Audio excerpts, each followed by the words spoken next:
GAA version, House version ng GAA. At inakyat nila sa Senate. In fact, during the Senate hearing ng Department of Education, lumabas yun at tinanong yun ni Senator J.B. Estrada. Pero kung nagsabi kami, at alam yun, ni BBM, meron siya reaction eh. Standpoint with Kaboses Wheels. Mga kabos, napakagandang araw po sa ating lahat. Ano po, ngayon pong araw mga kabos, mga kababayan, ito, may bagong eksena po ngayon, ano po. Kasi po itong si Vice President Sara Duterte, mga kaboses, ay may pitik, ano po, kay Presidente Bongbong Marcos Jr. Ano ito, mga kaboses? Sinabi po niya, na nagdududa raw po siya, kaduda-duda raw itong si Bongbong Marcos. Standpoint. Itong si PBBM mga kaboses, kaduda-duda raw po ang galawan mga kaboses dahil dito po mga kaboses sa usapin po mga kaboses sa di umano'y anomalya sa flood control project. Tinuligsa naman po ni Vice President Sara Duterte ang investigasyon pong inilulunsad ni Presidente Bongbong Marcos Jr. Standpoint.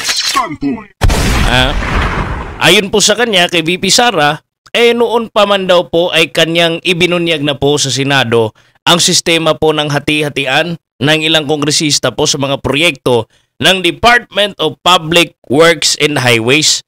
At aniya po mga kaboses hindi yung maitatanggi na alam na raw ito mga kaboses ng Pangulo, ngunit pinili nitong manahimik noon. Standpoint. Nako, silent mode pala itong si PBBM. Ayon kay Vice President Sara Duterte noon mga kaboses. Kaya nagdududa po siya ngayon. Bakit ngayon lang lumitaw ito? Ano po mga kaboses? Bakit ngayon lang daw biglang gising itong si Marcos Jr.? Noon naman po mga kaboses, tahimik lang daw po.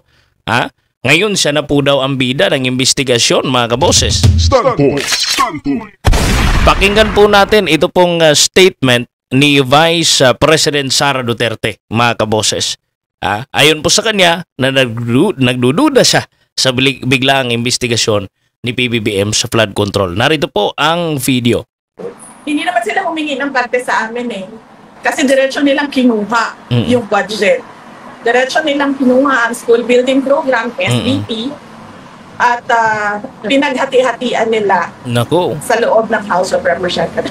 Parang pizza yan. Diretso nilang inattach yung listahan nila tungkol sa GAA version, House version ng GAA.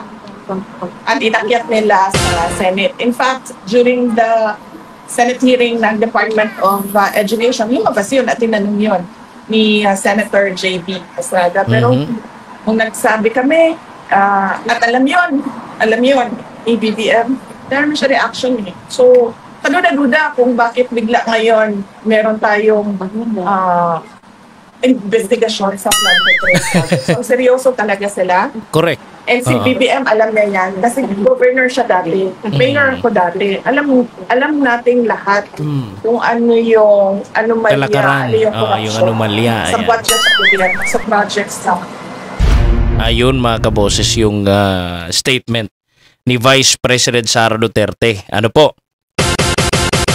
Alam na ni PBBM ang kalakaran at bakit ngayon lang nagsalita.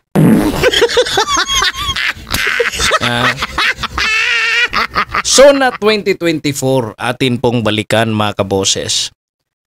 Proud na proud po itong si Presidente Bongbong Marcos Jr. Ano po? Proud na proud po siya sa 5,500 flood control projects. Yan po mismo yung sinabi niya di ba? During that time, hindi ba niya talaga alam na merong anomalya, mga kaboses? 5,500 flood control projects, palakpak lahat ng mga kongresista. Palakpak. Nito. Ang saya ng Kongres.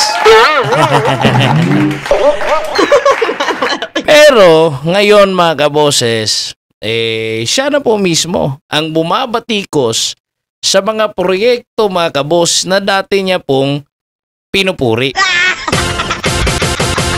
mga kaboses. Ang tanong ngayon, saan nga ba ang pinakatotoo?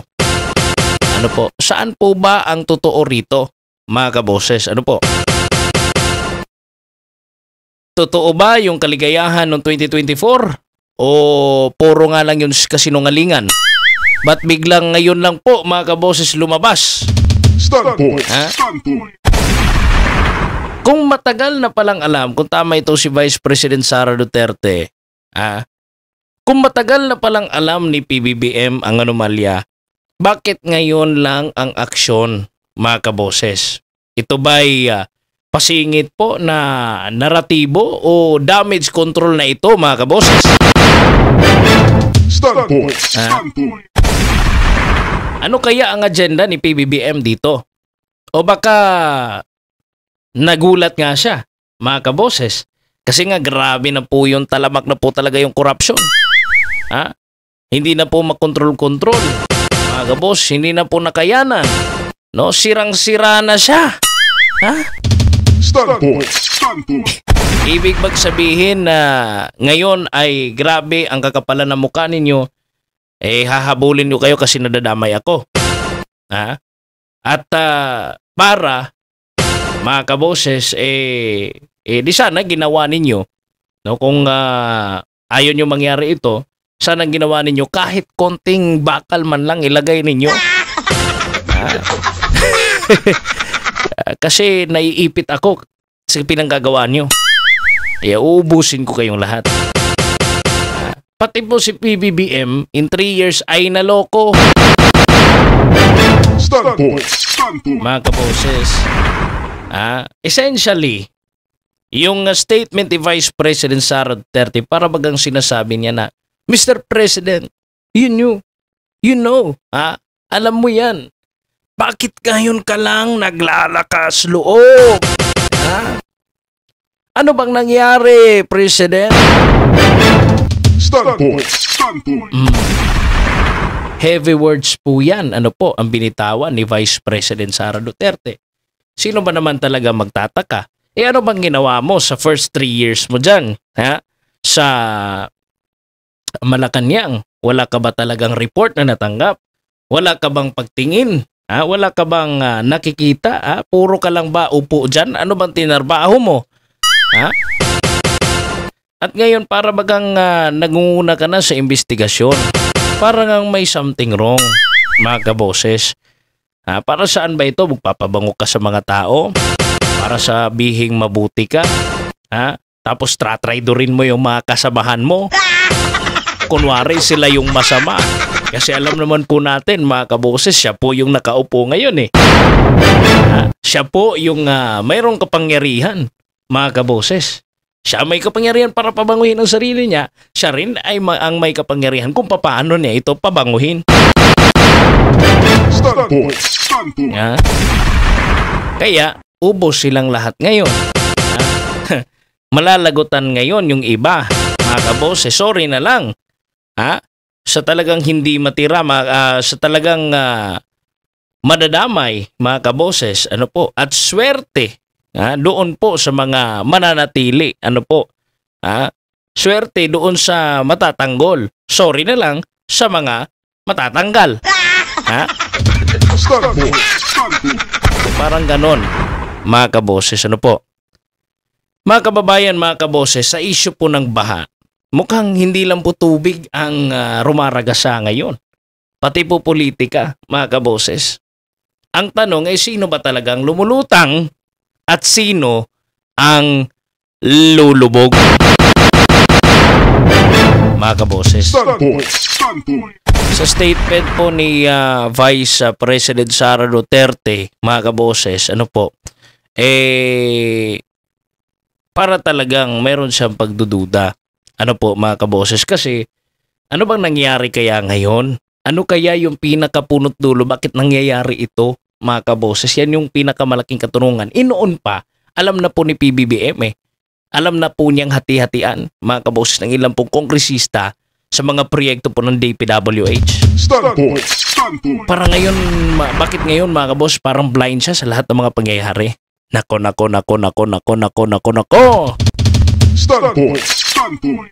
Kayo mga kaboses, ano po yung gusto nyong ipalabas na mensahe o ano po yung gusto nyong ipabot na mensahe, opinion, reaction, suggestion? Pwede po kayo mag-comment sa baba mga kaboses sa ating po comment section at please hit the subscribe button and click the notification bell para notified po kayo sa lahat po natin ng mga uploads dito sa ating Standpoint channel mga kaboses. Dito lamang sa YouTube mga kaboses. Maraming salamat po sa iyong pakikinig at panonood. Ako po si Kaboses Wins at ito po ang Standpoint. Standpoint with Kaboses Wins.